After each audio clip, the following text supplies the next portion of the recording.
मुख्य घटना नंबर 21, और ये आपको मिलेगी यूहन्ना 4 अध्याय में 1 से 42। Okay, John chapter 4 1 to 42।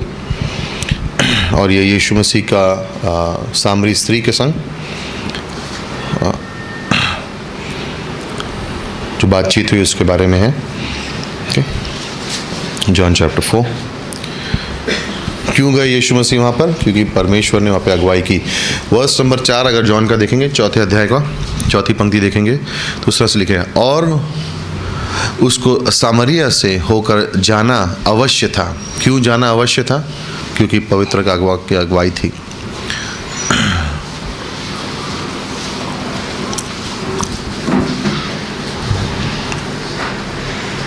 क्यों जाना अवश्य था? क्योंकि सामरिया में एक सामरिया की स्त्री थी जिसको सुसमाचार सुनना अवश्य था, और इसलिए यीशु मसीह 34 मील चल के जाएंगे। 50 किलोमीटर के से अधिक चल कर जाएंगे सिर्फ एक स्त्री को सुसमाचार सुनाने के लिए। सिर्फ एक स्त्री को सुसमाचार सुनाने के लिए, एक को नहीं। उसकी वजह से कई सारे पूरा एरिया, पूरा गांव, पूरा शहर यीशु मसीह को जानेगा। और सुसमाचार एक को सुनाया जाएगा, लेकिन उसका सामर्थ्य, सुसमाचार का सामर्थ्य, एक परिवर्तित जीवन का सामर्थ्य क्या है, इस कहानी से हमें बहुत अच्छे से दिखता है। इसलिए किसी के बैकग्राउंड के ऊपर, कि वो किस बैकग्राउंड से आए हैं, उनके जीवन में क्या घटी है, क्या हुआ है, उस पर कभी हम ज़्यादा ध्यान नहीं देते। पिछली बातें जो है वो ख़त्म हो चुकी है, सारी पुरानी बातें ख़त्म हो चुकी है, सब बातें नहीं हो गई हैं यीशु मसीह में। किस बैकग्राउंड से आए, क्या उनका किया, क्या उन्होंने किया है, एक बार वो विश्वासी बन गए तो वो हमारे लिए कोई मायने नहीं रखता, क्योंकि उन्होंने अब यीशु मसीह में है वो। और उस एक जीवन से परमेश्वर क्या कुछ कर सकता है, इस पर हम उंगली भी नहीं डाल सकते, क्योंकि परमेश्वर का काम है। पवित्र आत्मा किसके समान बताया गया था? उस हवा के समान। कहाँ से आता है, कहाँ से जाता है, हमें पता नहीं। पवित्र आत्मा काम उस रहस्यमय काम है। तो ये सामरी स्त्री जो है, ये कुएं पे दोपहर में क्यों आई है? 12 बजे के आसपास, जब एकदम सबसे कड़क धूप है, तब क्यों आई है? सब स्त्रियां सुबह आकर पानी भर के जाती थी कुएं पर, लेकिन ये क्यों आई है इतनी देर से? आई थिंक फर्स्ट उसका कारण ये था कि वो जानती थी उसका विवाहित जीवन असफल ना रहा है, और मे भी निराश है, मे भी अकेली है। कई सारे संबंधों से उसने अपने जीवन को भरने की कोशिश की है, लेकिन कर नहीं पाई है। और सब उसको जिनसे भी उसने शादी की, वो व्यक्ति उसे छोड़ के चले गए। दोपहर के समय में इसलिए आई है शायद, क्योंकि ताकि दूसरी औरतों के संग बातचीत देख के उसे कोई बातचीत ना करे उसके बारे में, और इसलिए शायद वो अकेली आती है ना। यहाँ पर यीशु मसीह उससे मिलते हैं, और पंक्ति नंबर 7 में हम देखते हैं, इतने में एक सामरी स्त्री जल भरने आई। यीशु ने उससे कहा, मुझे पानी पिला, क्योंकि उसके चेले तो नगर में भोजन मोल लेने को गए थे। उस सामरी स्त्री ने उससे कहा, तू यहूदी होकर मुझे सामरी स्त्री से पानी क्यों मांगता है? ना, अगर आपको याद है तो सामरी लोग जो थे वो आधे यहूदी और आधे अन्य जाति के लोग होते थे, और यहूदी उनको अन्य जातियों से भी बदतर मानते थे। ओके, ये भविष्यवक्ताओं के टाइम की बात नहीं है, लेकिन ये प्रॉफिटिक्स के टाइम में यहूदी अन्य जातियों से मिल गए थे जब उनको बंदी बना लिया गया था, और उनमें से ये लोग निकले थे, सामरी लोग, समैरिटन जिसे कहते हैं। और ये लोग वो हैं जो यहूदी वंशावली से थे, लेकिन इन अन्य जातियों के संग मिल गए थे। इसलिए वो कह रही है कि आप यहूदी हो, फिर भी एक सामरी से पानी क्यों मांग रहे हो? क्योंकि उनके लिए तुच्छ बात थी एक सामरी को छूना भी। छूना भी उसको बुरा था, और वो अन्य जातियों से भी बदतर समारिटन्स को मानते थे। और इसलिए वो यहाँ पे सवाल कर रही है, क्योंकि यहूदी बोलते थे, और जो सच भी था, कि अन्य जाति के लोग हैं जिन्होंने तोरा और पवित्र शास्त्र को मिक्स कर दिया था, उसके अंदर अपने रीति रिवाज डाल दिए थे। और सामरिया के पर माउंट गेरिजिम जो है, वहाँ पर एक मंदिर बनाया था जो यहूदी देवता के लिए था, और इसलिए ये यहूदी इन सामरिटन लोग को अन्य जातियों से भी बदतर मानते थे, कि ये यहूदी भी हैं, वंशावली से तो हैं, लेकिन ये कार्य जो कर रहे हैं वो अलग अलग जातियों को कर रहे हैं, इसलिए इनको दूर रखो। और इसलिए वहाँ से सवाल पूछ रही है। क्योंकि यहूदी सामरियों के साथ किसी प्रकार का व्यवहार नहीं रखते थे। वर्ष नंबर 10, यीशु ने उत्तर दिया, यदि तू परमेश्वर के वरदान को जानती और ये भी जानती कि वह कौन है जो तुझसे कहता है मुझे पानी पिला, तो उसे उससे मांगती कि वह तुझे जीवन का जल दे। नाउ सेम आत्मिक बात हो रही है। वो शारीरिक पानी मांगा पहले प्यास बुझाने के लिए, उसने सवाल किया, सीधा आत्मिक सवाल परमेश्वर यीशु मसीह आत्मिकता पे आ गए।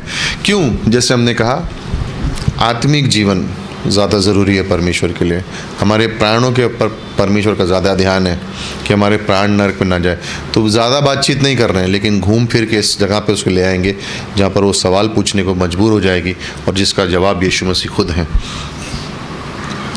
स्त्री ने उससे कहा, हे प्रभु, तेरे पास जल भरने के लिए तो कुछ भी नहीं है और कुआं गहरा है, और फिर भी जीवन का जल तेरे पास कहाँ से आया?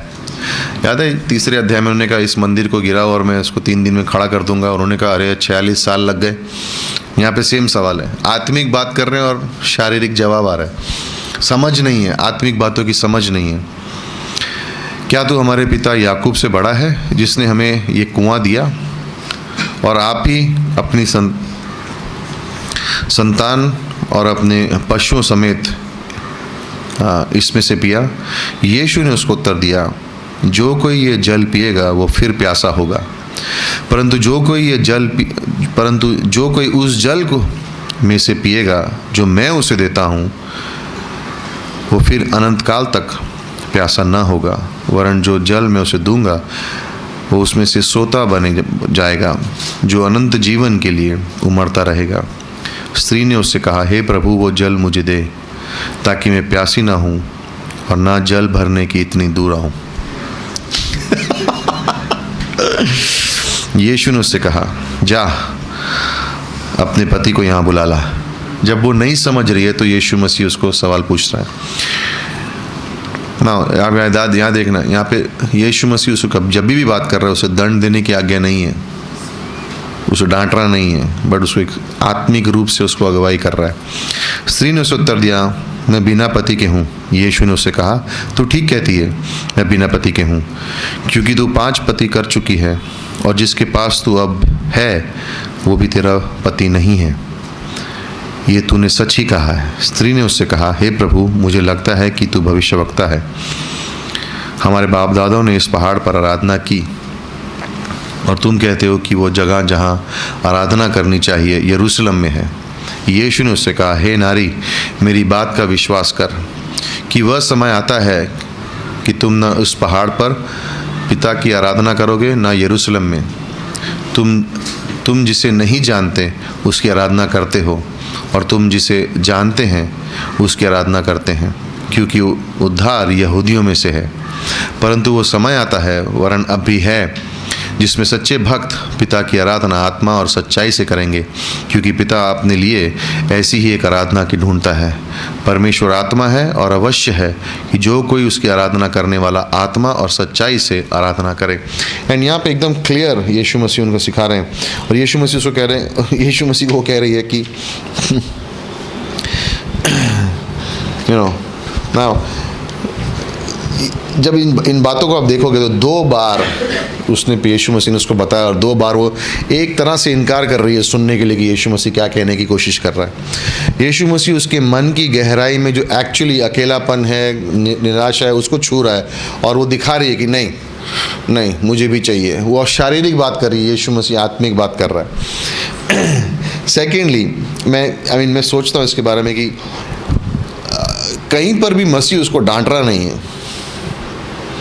अब इमेजिन करो इस स्थान पर कोई यहूदी वहाँ पे होता जो शिक्षक होता और कहता, उससे पता चलता कि इसके 5 पति रह चुके हैं और जिसके संग वो अभी रह रही है उसका पति नहीं है, तो क्या करता हो? बोलते वेट कर, पूरे गाँव को बुलाता हो, पहले तुझे पथरा होगा।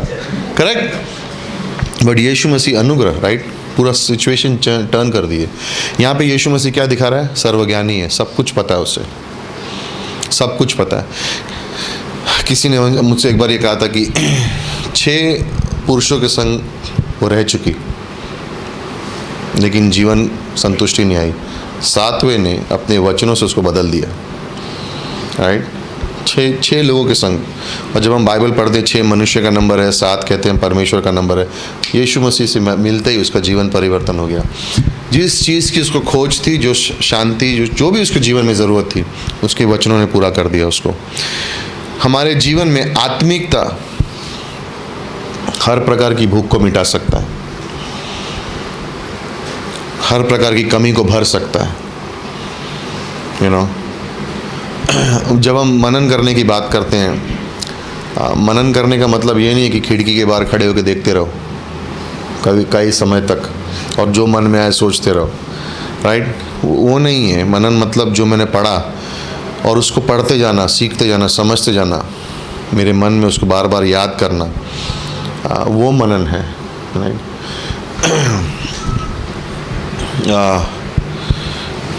ओके, मनन के बारे में बाद में बात करेंगे।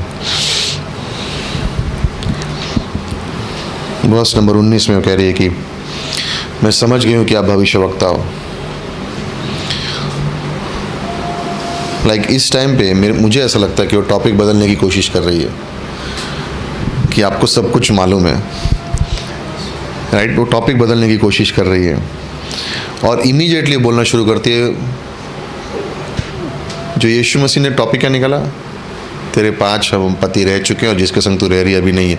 और वो सीधा आराधना पे चली जाती है। इस पर्वत पे आपने कहा पढ़ने के लिए, आराधना करने के लिए, टॉपिक चेंज कर रही हो, राइट?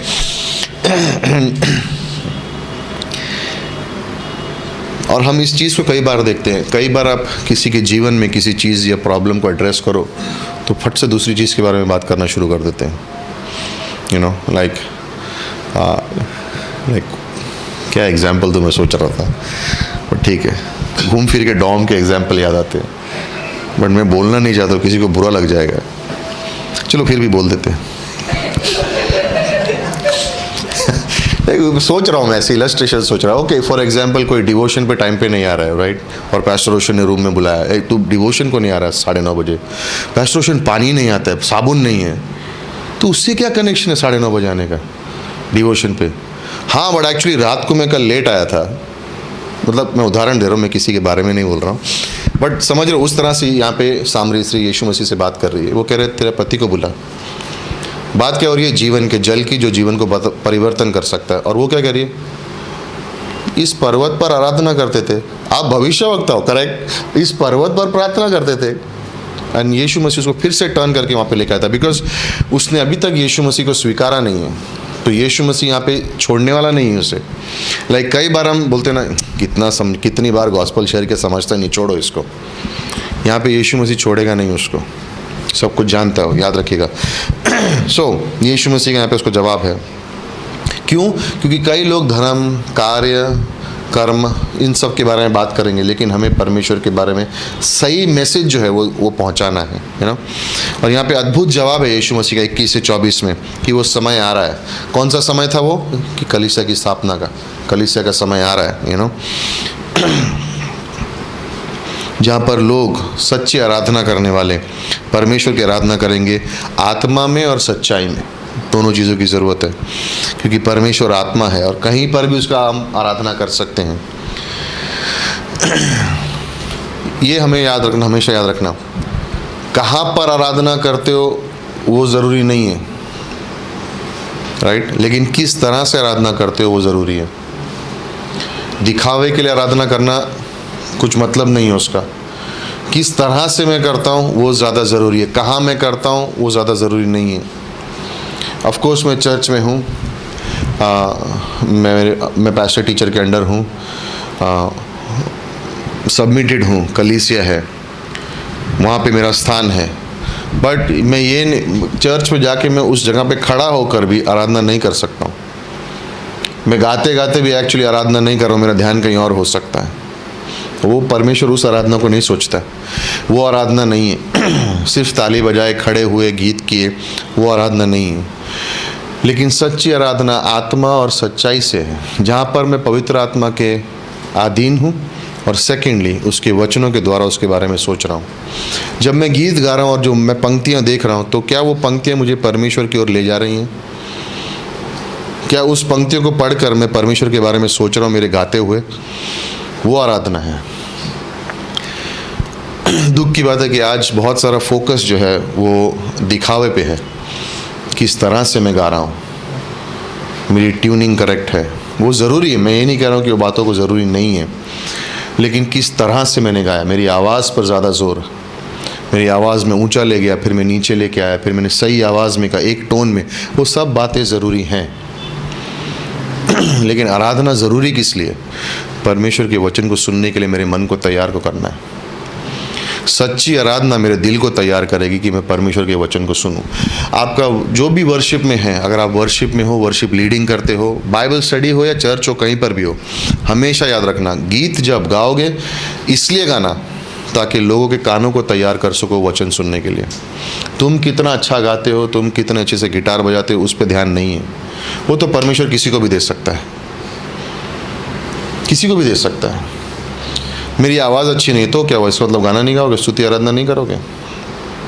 अगर मेरा काम है वर्शिप लीडिंग का, तो मैं इस तरह से गाना गाऊंगा कि जो गा रहे हैं वो परमेश्वर को एहसास करें अपने जीवन में और उनके दिल तैयार हो, क्योंकि वचन आ रहा है, आत्मा में और सच्चाई में वचन आ रहा है। आराधना के बाद क्या आता है? वचन आ रहा है। और दुख ये है कि आज लोग इतना फोकस करते हैं वर्शिप के ऊपर, 1.5 घंटा वर्शिप, 15 मिनट मैसेज, उल्टा कर दिए, रिवर्स। 1.5 घंटा वर्शिप और 15 मिनट का मैसेज, वो आराधना नहीं है, वो परफॉर्मेंस है, शो है, दिखावा है। क्या वो आराधना कर रहे हैं, गीत गा रहे हैं? ऑफ कोर्स गीत गा रहे हैं, यू नो।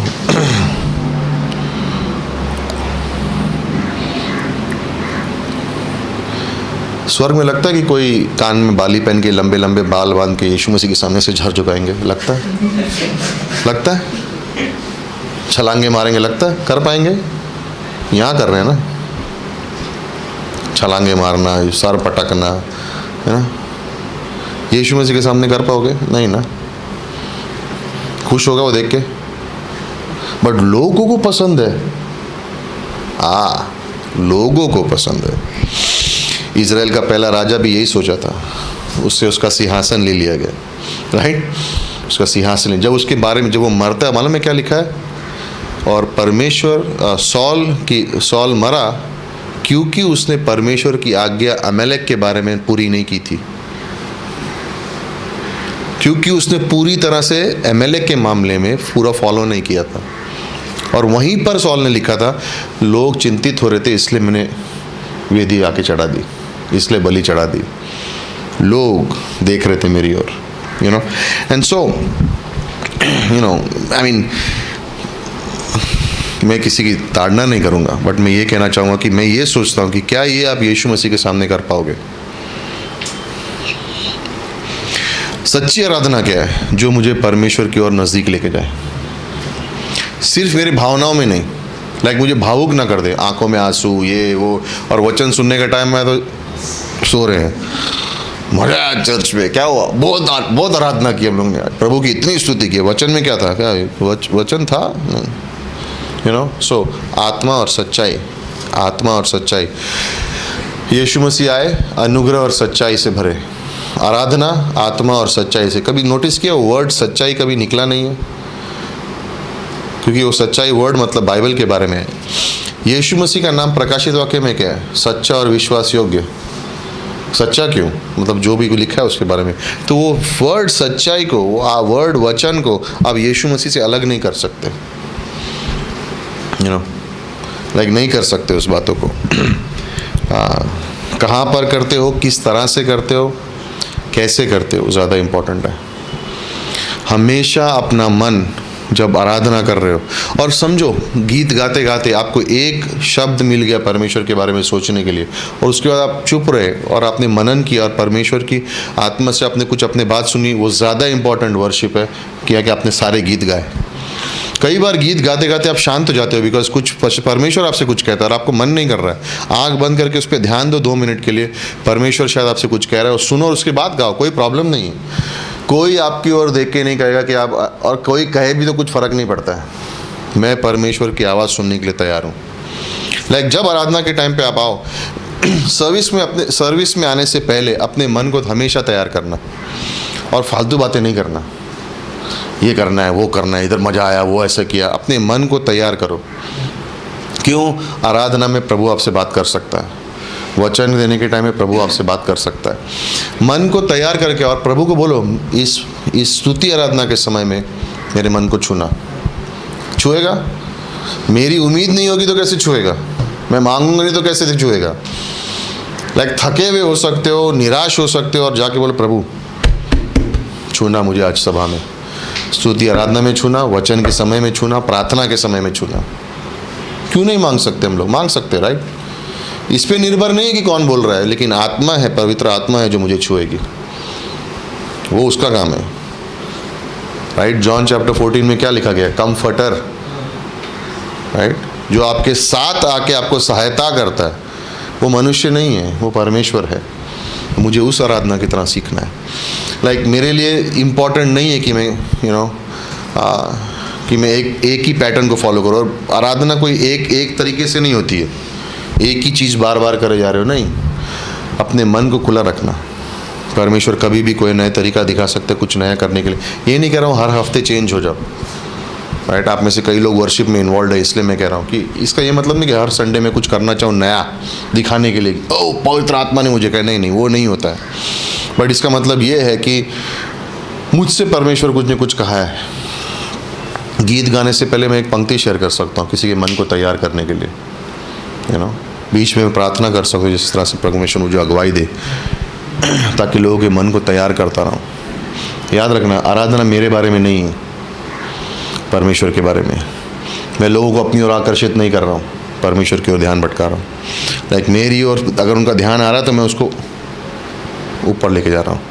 मुझे नहीं चाहिए लोगों का ध्यान, मुझे नहीं चाहिए लोग मेरे बारे में क्या सोच रहे हैं, मैं भी लेकिन मैं जो भी करूं सबसे अच्छा तरीका से करूं ताकि प्रभु की महिमा हो। जब मैं गिटार बजाऊं, कोई बात नहीं, बजाओ, इस तरह से बजाओ कि प्रभु की महिमा हो। और गलती करोगे तो क्या फ़र्क पड़ता है? कोई प्रॉब्लम नहीं है। उन बातों के बारे में ज़्यादा ध्यान मत दो। अगर गलती हो गई तो पास्टर क्या बोलेंगे? क्या बोलेंगे? प्रैक्टिस करो बोलेंगे, और क्या बोलेंगे? उसके बारे में इतना क्यों सोचूं मैं कि क्या बोलेंगे, और फिर मैं बजाऊं ही नहीं, फ़ायदा क्या? किससे गलती नहीं होती है? कैसा हो सकता है कभी कभी हम लोग मैसेज प्रीच करते हो, रॉन्ग वर्स बोल देते बाय मिस्टेक। जॉन 4:10 बोलने के बदले जॉन 4:14 बोल देते। और घर पे जाके कोई बाइबल पढ़ता है, ये तो रॉन्ग बोल दिया, फिर फ़ोन भी करेगा, आपने रॉन्ग बोला, थैंक यू वेरी मच, अच्छा हुआ, खुश हूँ मैं। क्यों? एटलीस्ट जाके पढ़ा तो सही, बराबर ना? बेरियन की तरह कुछ तो अगले संडे आके बोलेंगे 4:14 में आपने सही बोला था, तू भी गलत है। बट जाके देखना है, ध्यान देना है, राइट? सो होता है, उसमें क्या हो गया? ट्रांसपेरेंट रहो। कोई किसी को देख के बोलेगा नहीं, अरे ये आदमी कम है, इसने बराबर से नहीं किया, उससे कुछ फ़र्क नहीं पड़ता। हम अपना जीवन परमेश्वर के सामने जीते, लोगों के सामने नहीं, करेक्ट? हम दिखावे के लिए नहीं जीते। कोई मेरे लिए ताली बजाया, प्रभु ने क्या कहा? उसके लिए जियोगे तो तुम्हें तुम्हारा इनाम यहाँ मिल चुका है, वहाँ पे कुछ नहीं मिलने वाला है, राइट? तो यहाँ पे कोई ताली नहीं बजाया चलेगा। किसी ने मुझे बोला तो गाना मत गाया कर, तेरी आवाज़ बहुत, आगे मैं नहीं बोलूँगा। तो मैंने बोला मैं आवाज़ से नहीं गाता हूँ, मैं दिल से गाता हूँ। प्रभु उसको देखता है, तेरी आवाज़ को नहीं देखता। सही है, मेरी आवाज़ से तेरे क्या प्रॉब्लम है? प्रभु ने दिए, तूने थोड़ी दिए। एनीवे, यीशु मसीह ने क्या कहा? सॉरी, ये ध्यान भटका रही थी सामरी से। यीशु मसीह जब बात करते तो क्या दिखा रहे? किस तरह से हम लोगों को अनुग्रह में उनके संग उनसे बर्ताव करना है। कहीं पर भी यीशु मसीह उसको डांट रहे नहीं है, ताड़ना नहीं दे रहे हैं, वो अलग अलग बातें बोल रही है, बट यीशु मसीह अनुग्रह से ही उसके पास जा रहे हैं, बार बार अनुग्रह से ही जा रहे हैं, क्यों? परमेश्वर यहाँ पर किसी को दंड देने नहीं आए थे, उद्धार के लिए आए थे, और क्या उनका कार्य है? किसकी ओर देखोगे तो चंगाई पाओगे? परमेश्वर के पुत्र की ओर देखोगे तो चंगाई पाओगे। तो यीशु मसीह उसको बार बार वही कह रहा है। इससे कोई फर्क नहीं पड़ता तूने जीवन में क्या किया है, इससे कोई फर्क नहीं पड़ता तेरे जीवन में क्या हुआ है, जीवन के जल को देख, उस जल की तलाश कर। अनुग्रह जब इंसान समझता है तो परमेश्वर से प्रेम करने के अलावा और कोई चीज़ ऑप्शन होता ही नहीं। अगर आप अनुग्रह समझ गए तो आप प्रभु यीशु मसीह से इतना प्यार कर लोगे, और कोई ऑप्शन ही नहीं बचता है, सिर्फ मैं प्रभु से प्यार ही कर पाऊँगा, राइट। स्कूल में कभी कोई फेल हुआ और ग्रेस मार्क्स मिले किसी को, राइट? किसी को 36 मिलता है ना तो उसको कुछ वैल्यू नहीं होती है। किसी को 30 मिला होता और टीचर ने 5 मार्क्स दिए, वो बहुत खुश होता है। उसको ऐसे चलता है स्कूल में जैसे उसको 90 मिले, मैं पास हो गया। कितने मिले? 35। 30 में बच गया तू? नहीं, 30 मिला था, ग्रेस मार्क्स मिले 5, तो ये टीचर मेरी फेवरेट है क्योंकि उसने मुझे 5 मार्क्स दिए। करेक्ट? उसी तरह से परमेश्वर के संग नाउ स्कूल में 30 में से 5 मिलते हैं तो 35 होता है। यीशु मसीह में रहोगे तो 30 होएगा तो 100 में 70 देगा, 100 करेगा तुमको, पूरा अधूरा नहीं छोड़ता कोई चीज़ को। वो डिफरेंस है। लेकिन ग्रेस समझने के मैं समझाने की कोशिश कर रहा हूँ कि अगर स्कूल में अगर मुझे 10 मिले 100 में से तो टीचर मुझे 25 नहीं देगी, या 1 मार्क्स मिला तो 34 भी नहीं देगी। बट अगर तुम्हारे पास 1 है तो यीशु मसीह तुम्हें 99 देगा। अनुग्रह उसका काम है, अनुग्रह वो है। इसलिए हम अगर जब हम अनुग्रह को समझेंगे ना, उसके जीवन को हम जब समझेंगे तो ऑप्शन ही नहीं है, खुद प्रेम उससे भी करेंगे और दूसरों को प्रेम देंगे भी। बिकॉज हम जान गए कि मैं तो -1 था, बट यीशु मसीह की वजह से आज मैं यहाँ पे हूँ, राइट। कोई ऑप्शन ही नहीं है, यू नो। लाइक सबसे ज़्यादा ज़रूरत क्या है मेरी पुलपिट में लोगों को सिखाने के लिए? उसके प्रेम के बारे में, किस तरह से वो प्रेम करता है और किस तरह से हमें उसे प्रेम करना है। और उससे ज़्यादा क्या सिखाएंगे? अगर हम समझ गए कि किस तरह से उससे प्रेम करना है या उससे प्रेम किस तरह से हम स्वीकार करते हैं, यू नो, लाइक कितना सिखा सकते हैं अनुग्रह के बारे में? जितना भी सिखाओ कम है। डॉक्टर स्टीवंस की एक बहुत पुरानी किताब है, आई थिंक एक क्लास में उन्होंने कहा था कि जब आप कलीसिया की स्थापना करो तो फर्स्ट 100 मैसेज, पहले 100 मैसेज विश्वास, अनुग्रह, करुणा और प्रेम, ये 4 टॉपिक होने चाहिए। और आशा, sorry, faith, hope, love, grace, mercy. इस 5 टॉपिक को प्रीच करते रहो, उसमें सब कुछ कवर हो जाएगा यीशु के बारे में, सारी बातें। पहले 100 मैसेज इन 5 टॉपिक पे करो। लेकिन क्या हमें टेम्पटेशन क्या है? इस तरह से जीना है, इस तरह से रहना है, इस तरह से करना है। उन्होंने कहा लोगों को प्रेम दो, पहले उनको पहले प्रेम दो, उसके बाद जब वो समझ जाएंगे यीशु मसीह का प्रेम तो कुछ भी करने को तैयार होंगे, वो जो भी परमेश्वर का उसे करने के लिए तैयार होंगे, यू नो। सो पंक्ति नंबर 25 में स्त्री ने कहा, मैं जानती हूँ मसीह आ रहा है। वो अगर आ रहा नहीं, आ चुका है, तेरे सामने ही खड़ा है। वर्स नंबर 26, तू प्रभु की उपस्थिति में ही खड़ी है, राइट। पंक्ति नंबर 27, इतने में उसके चेले आ गए और अचंबा करने लगे कि वह स्त्री से बातें कर रहा है। तो भी किसी ने ना पूछा तू क्या चाहता है या किस लिए उससे बातें कर रहा है। तब स्त्री अपना घड़ा छोड़कर नगर में चली गई और लोगों से कहने लगी, आओ एक मनुष्य को देखो जिसने सब कुछ जो मैंने किया है बता दिया। कहीं ये तो वो मसीहा नहीं? अंत वो नगर से निकलकर उसके पास आने लगे। लाइक वो कुएं के पास आई ये सोचकर इस समय में, ताकि कोई उससे मिलने नहीं, 12 बजे धूप के समय में, ताकि कोई किसी से बात नहीं कर सके, सबसे दूर रह सके, सबकी आंखों से दूर रह सके, बिकॉज उसके अंदर पाप है और वो गलत जीवन जी रही है। लेकिन यहाँ घड़ा छोड़कर जिस चीज़ के लिए हुआ ये वो नगर में जाके कह रही है, इसने मेरे बारे में बताया। लाइक अब उसको कोई शर्म नहीं है, अनुग्रह मिल गया था, विश्वास समझ गई थी। प्रेरितों का काम 8वां अध्याय जब पढ़ोगे तो फिलिपुस सामरिया जाता है और वहाँ क्या पाता है? वो सारे विश्वासी हैं। तो कब बने विश्वासी? किसकी वजह से? इस स्त्री की वजह से। एक परिवर्तित जीवन काफ़ी है, एक परिवर्तित जीवन काफ़ी है, यू नो। अब वो उसे देखने लगी है मसीहा की तरह से, संसार के उद्धारकर्ता की तरह से, और अपना घड़ा छोड़ के भागती है। जहाँ थोड़ी देर पहले वो हर बात को बातें घुमा रही थी, वो खुद दौड़ने लगी है खुद दौड़ने लगी हैं। ये आराधना है, ये आराधना है। लाइक हम इस तरह से क्यों नहीं हम प्रार्थना कर सकते कि जो सामरी स्त्री के अंदर, समैरिटन स्त्री के अंदर जो भावना थी, जो जोश था, जो आराधना थी, वो हमें देना। वो जोश हमारे अंदर क्यों ना आ सके, ताकि हम अपने दोस्तों को, अजनबियों को, किसी को भी बता सके यीशु मसीह के बारे में। किस लिए? ताकि वो लोग यीशु को जान सकें, यीशु को जान सकें। नाउ मुख्य घटना नंबर 22, और ये यूहन्ना 4:43 से 54 में है। 43 से 54।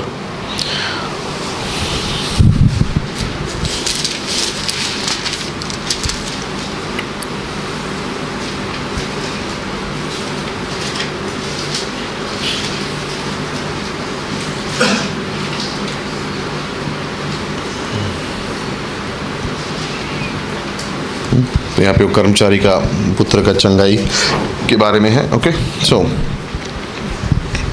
हम वर्स नंबर 47 से पढ़ना शुरू करेंगे। वो ये सुनकर कि यीशु यहूदिया से गलील में आ गया है, उसके पास गया और उसने विनती की, करने लगा कि वो चलकर मेरे पुत्र को चंगा कर दे, क्योंकि वो मरने पर था। यीशु ने उससे उत्तर दिया, जब तक तुम चिन्ह और अद्भुत काम न देखोगे तब तक कदापि विश्वास न करोगे।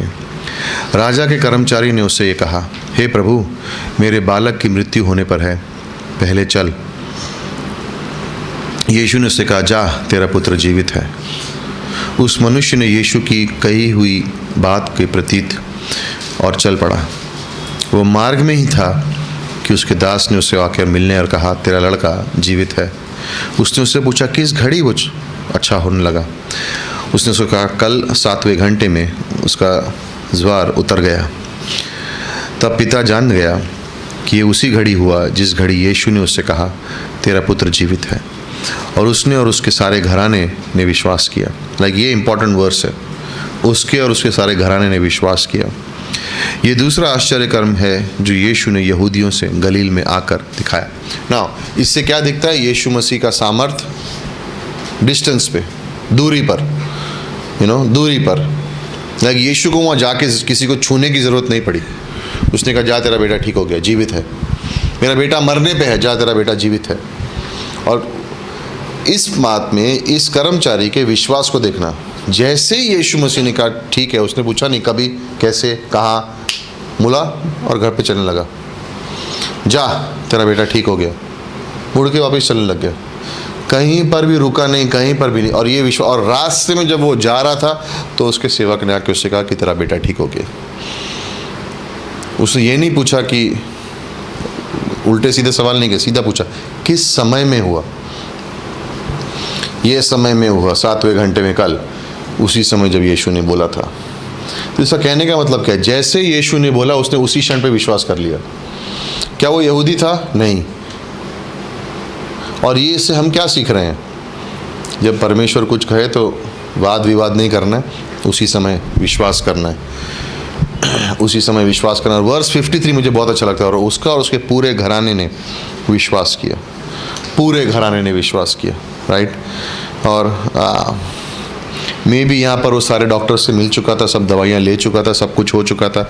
अब वो जानता है कि यीशु मसीह आया है और उस तरह से है। लाइक ये मेरे लिए एक छोटी सी एक सीख है। जब मैं प्रार्थना करता हूँ तो मैं इस तरह से यीशु मसीह से मांग रहा हूँ, राइट। मैं उस कर्मचारी की तरह प्रभु के पास आता हूँ और प्रभु जब जवाब देता है तो मैं विश्वास करता हूँ। जब वो कहता है उसी समय में पूरा होगा। उस विश्वास को मुझे रखना है कि जब मैं प्रार्थना परमेश्वर के पास करने जाऊँ तो उसी तरीके का विश्वास होना चाहिए।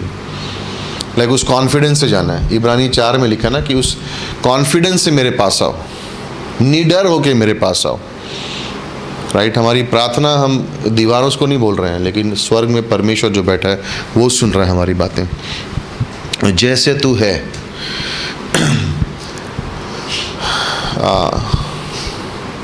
याद है दूसरे राजा के 6 अध्याय में कोढ़ी है नामान, और उसको छोटी लड़की बोलती है कि इस पीड़ा से, राइट, इस कुष्ठ रोग से दूर होने के लिए एलिया के पास जा, एलाइशा के पास, राइट।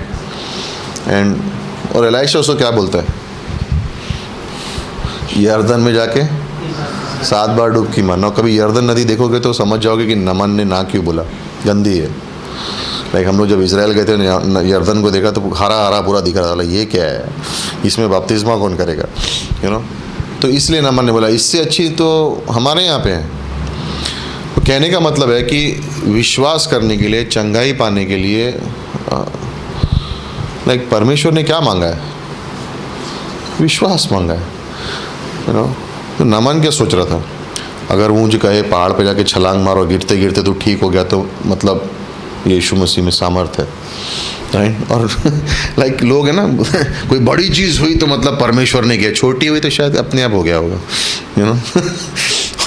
एलाइशा उसको कह रहा, जा, मिलने भी नहीं आता है बाहर उसको, कहता जा यर्दन में 7 बार डुबकी मार। कहता मैं आया हूँ ये अधिकारी और तू मुझसे मिलने भी नहीं आया बाहर, और यर्दन में। बट आंसर क्या है, यू नो, आंसर क्या है कि ज़रूरी है परमेश्वर कोई बड़ी चमत्कार कर ले। जो मेन चीज़ें हमारे जीवन में कई बार होती हैं वो छुपी हुई एकांत के समय में, प्रार्थना के समय में, सर्विस के समय में, शांत में परमेश्वर हमसे छोटी धीमी आवाज़ में बात करता है। लाइक हमें ज़रूरी नहीं है हर चीज़ में चमत्कार ढूंढने के लिए, यू नो। मैं बाइबल कॉल मैं जाऊंगा मिशन फील्ड पे कब, जब प्रभु मेरे को जलती झाड़ी में एक बार मिले, मैं उसका दिन का इंतज़ार कर रहा हूँ। लाइक हमें उन समय के लिए इंतज़ार नहीं करना है। एलाइजा से परमेश्वर ने कैसे बात की, तूफान के बीच में कैसे बात की, एक छोटी धीमी आवाज़ में। तू यहाँ क्या कर रहा है, तू गलत जगह पे है। छोटी धीमी आवाज़, और हमें अपने कानों को तैयार करना है। सैमुअल सैमुअल सैमुअल वो एली के पास जा रहा है, सैमुअल सैमुअल। अगली बार जब ये आवाज़ सुनेगा तो कहना, हाँ प्रभु तेरा दास सुन रहा है। दाऊद को जब अगुवाई किए, अभिषेक किया, कोने में, अकेले में, किसी को पता नहीं। लाइक दाऊद के अभिषेक करने का तो वापिस चला गया। क्यों? परमेश्वर की योजना है, जिसको जिस तरह से उसको करना हो करेगा। इसीलिए जब सॉल उस पर हमला भी करता रहा, एब्सलम उसके विरुद्ध भी गया, दाऊद के चरित्र में फर्क आया, क्योंकि उसकी योजना नहीं थी राजा बनना, परमेश्वर की योजना थी। तो उसने कहा परमेश्वर ने मुझे राजा बनने के लिए बोला ना, ये लोग अभी नहीं कर रहे हैं, मुझे राजा वापस कैसे बनना है वो संभालेगा। फिलहाल भागो, अभी एब्सलम मेरे पीछे है, मैं क्यों करूं कुछ उसके लिए। सॉल मुझे मार रहा है, योजना किसकी है कि मैं राजा बनूं? प्रभु की। वो अपना काम पूरा करेगा, मैं तब तक उसके विश्वासियों के दास बन की तरह जीऊँगा। कहीं भी नहीं देखते वो बदला लेने के चक्कर में। पहले सैमुअल 23 में वो वीराने में छुपा हुआ है और सॉल उसके जीवन के पीछे पड़ा है। उसको पता चलता है कीला नामक जगह जहाँ पे इजरायली रहते हैं, वहाँ पे फिलिस्तीन हर साल आते थे, और जब फसल का समय आता था वो उनकी फसल लेके जाते थे 6-7 साल से। और इस समय में दाऊद को पता चलता है और उसके लोग कह रहे हैं तू वहाँ जाएगा, फंस जाएगा। दाऊद प्रार्थना करता है, जाऊँ प्रभु? प्रभु कहते जा। उनको छुटकारा दिलाता है। सॉल को पता चलता है, सॉल कीला में आता है दाऊद को पकड़ने के लिए। दाऊद फिर से प्रार्थना करता है, प्रभु। प्रभु कहता है कि ये कीला के लोग तुझे उसके हाथ में दे देंगे। अपने घोड़े पे चढ़ता है, चुपचाप चला जाता है, किसी को बोलता नहीं है तुम सब फालतू के लोग, तुम्हारे लिए मैंने अपनी जान खतरे में डाली, प्रभु ने मुझे बता दिया तुम लोग क्या करने वाले हो, निकम्मे कहीं के। नहीं बोलता है, चुपचाप चला जाता है वहाँ से।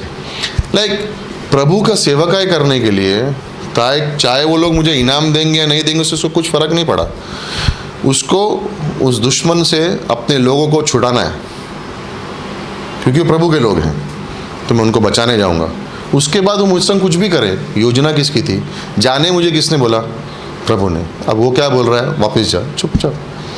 लाइक लोगों के बोलने से मुझे कोई फ़र्क नहीं पड़ रहा है। सेम चीज़ यहाँ विश्वास में, मेरी बुलावट हो, मेरी बाइबल पास्टरिंग हो, मेरा घर का जीवन हो, रेगुलर जीवन हो, मेरे घर का, हाउसवाइफ है, क्वालिटी क्या है? वो छोटी धीमी आवाज़ सुनने के लिए अपने कानों को सीखना है, और जो सुन लेते हैं तो उस पर विश्वास अमल करके चलना है। लाइक इस पे ध्यान नहीं देना कि कोई बड़ा चमत्कार होगा तो मेरे जीवन में मैं सेवकाई करने जाऊंगा। इंतज़ार करते रहो, रैप्चर बहुत बड़ा चमत्कार है, तब मिलना प्रभु से और पूछना अभी टाइम हो गया प्रभु बोलेगा टाइम हो गया अभी काम करने का। तो चमत्कार था मेरे पास आना, वो हो गया अभी टाइम नहीं है सेवा करने का, अभी है टाइम सेवा करने का, यू नो। एंड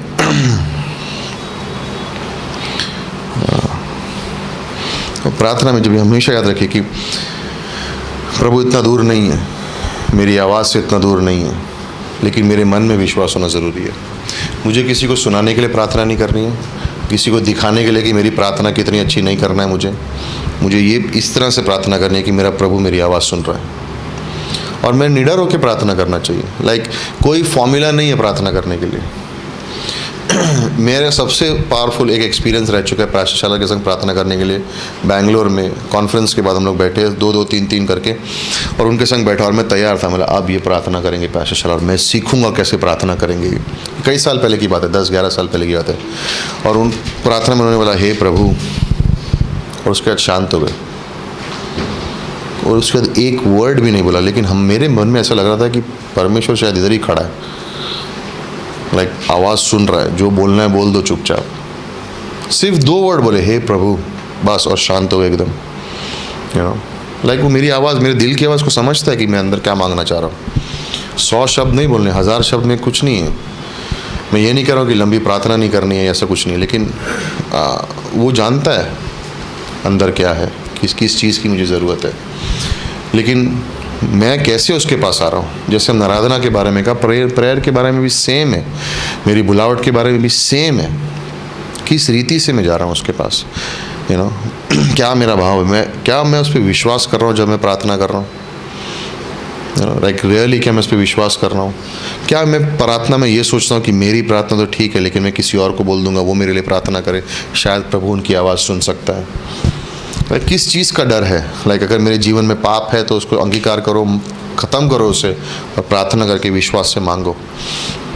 कि उसके लिए कोई चीज़ असंभव नहीं है। लेकिन किस तरह से मैं मांगता हूँ, जिस तरह से मैं प्रार्थना करूँगा, जिस तरह से मैं सीखूँगा, उसी तरह से मैं दूसरों को सिखा पाऊँगा।